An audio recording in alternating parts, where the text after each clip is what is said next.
गांव में तो सब जगह अकाल की परिस्थिति हो गई थी। चारों ओर जमीन फटी हुई थी और पशु प्यासे मर रहे थे। माधव को लगा कि अब इस गांव में ज्यादा दिन रुकना उचित नहीं होगा, वरना भूख से प्राण निकल जाएंगे। काम की तलाश में वह अपना झोला उठाकर दूसरे गांव की ओर निकल पड़ता है। चलते चलते कई दिनों बाद वह हरितपुर गांव में आ जाता है। वहां उसका रहने का कोई ठिकाना नहीं था और जेब खाली होने के कारण उसके पास खाने के भी पैसे नहीं थे। तभी उसकी नजर एक बड़ी हवेली पर पड़ी, जहां एक अमीर किसान रघुनाथ बाबू बैठे थे। माधव उनके पास जा पहुंचा और बोला, सेठ जी, मैं माधव हूँ, पढ़ोस के गांव से आया हूँ। हमारे यहाँ अकाल ने सब कुछ छीन लिया है।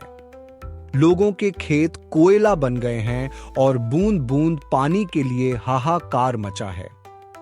अगर मुझे आपके यहाँ कोई छोटा मोटा काम मिल जाएगा तो आपकी बड्डी कृपा होगी बड्डे भाई। रघुनाथ बाबू ने उसे ऊपर से नीचे तक देखा और बोले, अरे रे रे, लगता है तुम्हारी हालत बहुत खस्ता हो गई है। देखो भाई, काम तो है, पर तुम शहर के लड़के लगते हो। मुझे नहीं लगता कि तुम यह कर पाओगे। माधव ने हाथ जोड़कर कहा, सेठ जी, आप चिंता ना करें। विपदा ने मुझे बहुत कुछ सिखा दिया है। आप कोई भी काम दें, मैं उसे पूरी मेहनत और ईमानदारी से करूंगा। रघुनाथ बाबू मुस्कुराए और बोले, अच्छा ठीक है माधव, तो कान खोलकर सुन लो। मेरे पास 50 गाय और 50 भैंसे हैं। तुम्हें हर रोज तड़डिडेच के उठकर उन जानवरों का गोबर निकालना होगा, गौशाला की सफाई करनी होगी और सुबह शाम उन्हें चारा पानी देना होगा। महीने के आखिर में तुम्हें 200 रुपये मिलेंगे। और हां, रहने की जगह और 2 वक्त का खाना भी हमारी तरफ से मुफ्त दिया जाएगा। बोलो, मंजूर है? माधव ने मन में सोचा, 50 गाय और भैंसों को अकेले संभालना पहाड़ तोड़ने जैसा है, पर इस अकाल में खाना और छत मिल रही है, यही बड़ी बात है। उसने कहा, ठीक है सेठ जी, मैं ये काम कर लूंगा, पर एक विनती है। क्या मैं आपकी गौशाला के एक कोने में ही रह सकता हूं? मेरा इस गांव में कोई और ठिकाना नहीं है। रघुनाथ बाबू ने कुछ देर सोचा और फिर हामी भर दी। तब से माधव गौशाला में ही रहकर दिन रात एक करने लगा। वह सूरज उगने से पहले उठता, गोबर साफ करता और पशुओं को सहलाता। वह उन्हें समय पर हरा चारा और साफ पानी पिलाता था। रघुनाथ बाबू ने देखा कि माधव काम में कभी जी नहीं चुराता और सफाई का इतना ध्यान रखता है कि गौशाला चमकने लगी है।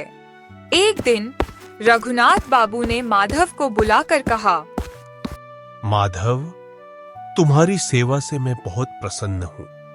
तुम्हारे आने से गाय भैंसें खुश रहने लगी हैं और दूध की मात्रा भी बढ़ गई है। तुम्हारी मेहनत को देखते हुए मैं आज से तुम्हारी तनख्वाह बढ़ाकर 400 रुपए कर रहा हूं। माधव की आंखों में आंसू आ गए। उसने सेठ जी का धन्यवाद किया। सालों बीत गए। माधव अपनी तनख्वाह में से पैसे बचाता रहा।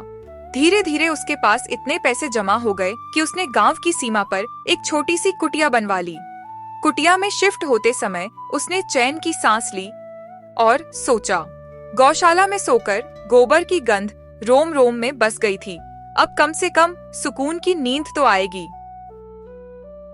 अब वह दिन भर रघुनाथ बाबू के यहाँ काम करता और रात को अपनी कुटिया चला जाता। पैसे बढ़ते जा रहे थे तो माधव को डर सताने लगा। एक दिन उसने रघुनाथ बाबू से कहा, सेठ जी, गांव में चोरों का आतंक बढ़ गया है। मेरे पास कुछ पूंजी जमा है, पर जब मैं काम पर आता हूं तो घर खाली रहता है। मुझे डर है कि कहीं चोर मेरी बरसों की कमाई न ले उड़े।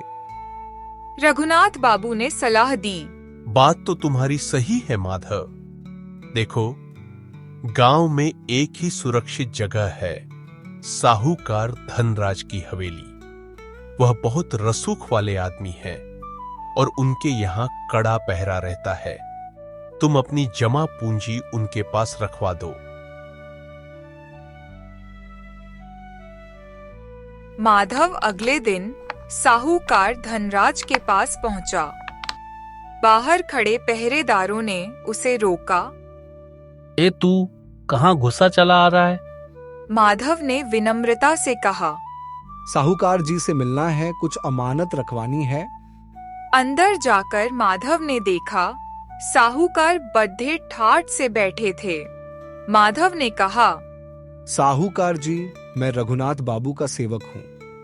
मैंने 5,800 रुपये जमा किए हैं। क्या आप इन्हें कुछ समय के लिए संभाल लेंगे? साहूकार की आंखों में चमक आ गई। वह बोला, अरे माधव भाई, क्यों नहीं? रघुनाथ बाबू तो मेरे मित्र हैं। तुम बेफिक्र होकर पैसे दे दो। यहाँ परिंदा भी पर नहीं मार सकता। माधव ने पोटली थमा दी। साहूकार ने बिना गिने उसे रख लिया और माधव बड़े भरोसे के साथ वापस आ गया। 2 साल और बीत गए। माधव ने सोचा कि अब बहुत साल नौकरी कर ली, अब अपनी जमीन लेकर खेती करूंगा।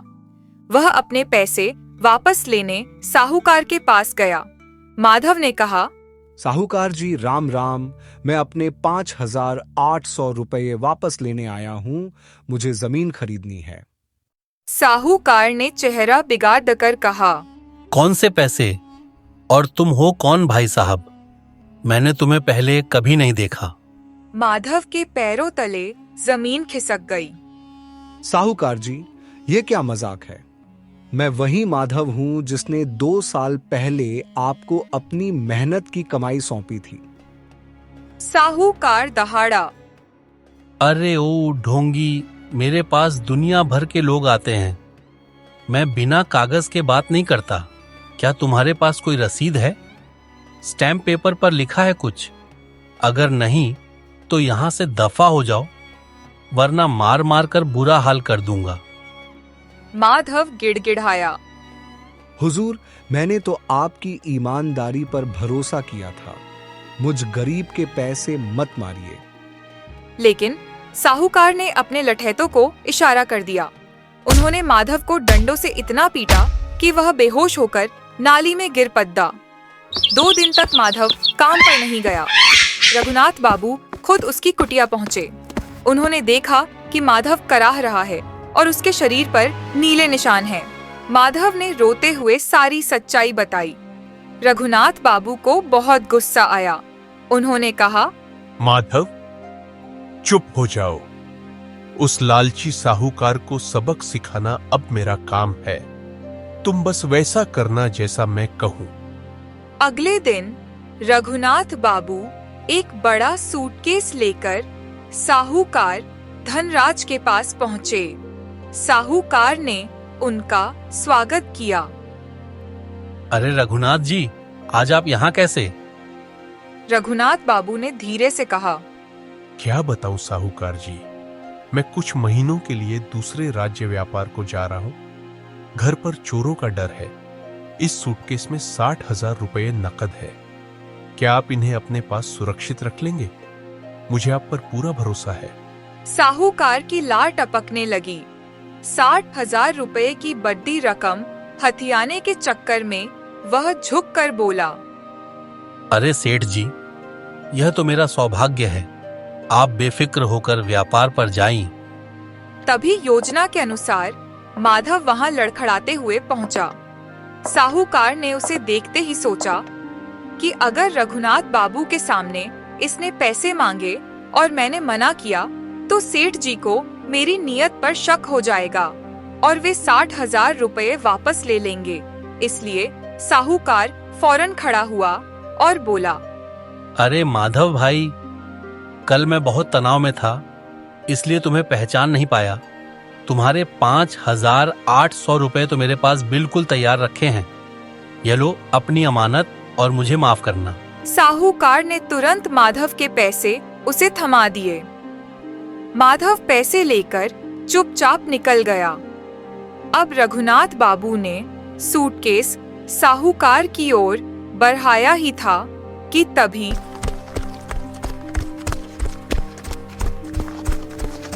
उनका नौकर हांफते हुए अंदर आया और बोला, मालिक, मालिक, खुशखबरी है। व्यापारियों का संदेश आया है कि वे खुद हमारे गांव आ रहे हैं। अब आपको कहीं जाने की जरूरत नहीं है।